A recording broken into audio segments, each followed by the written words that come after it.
Bonjour les amis. Alors ces 2 derniers jours, j'ai parcouru le royaume du Dahomey. J'ai eu la chance de rencontrer le roi Béanzin, qui est le petit-fils du roi Béanzin. J'ai eu la chance de rencontrer des princes, des princesses, mais surtout j'ai eu la chance d'être accompagnée ces 2 derniers jours par le griot du roi. Et quand je suis arrivée, la première phrase que cet homme m'a dit, c'est: Marie-Agnès, si c'est la vérité que tu cherches, je te la conterai. Mais sache que je te raconterai toute la vérité, celle qui est glorieuse, mais celle qui est moins glorieuse. Parce que moi, mon travail, c'est de rapporter des faits. Je ne pourrais pas y changer une virgule. Et c'est exactement ce qu'il a fait. Alors, toute la famille royale que j'ai rencontrée, ils sont tous animés de cette envie. Ils ont cette dynamique de réconciliation. Oui, ici, ils parlent beaucoup de vérité et de réconciliation parce qu'ils partent du principe que leurs ancêtres, les anciens rois du Dahomey, ont commis des erreurs aussi. Ils ont été glorieux. Oui, il y a eu beaucoup de gloire, mais il y a eu quelques erreurs. Et comme vous le savez, ici au Bénin, c'est plusieurs royaumes qui vivaient ensemble.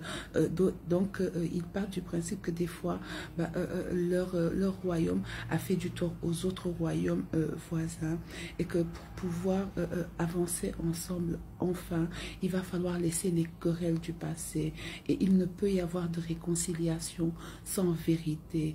Et je trouve ça extraordinaire parce que c'est justement ce que nous demandons à l'Occident qui est dans l'incapacité de le faire.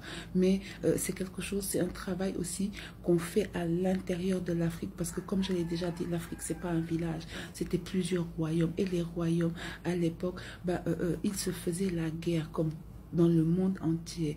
Mais aujourd'hui, la famille royale veut que les choses changent, qu'on apprenne du passé. Mais on ne peut pas apprendre du passé sans la compter dans sa véracité et surtout sans demander pardon.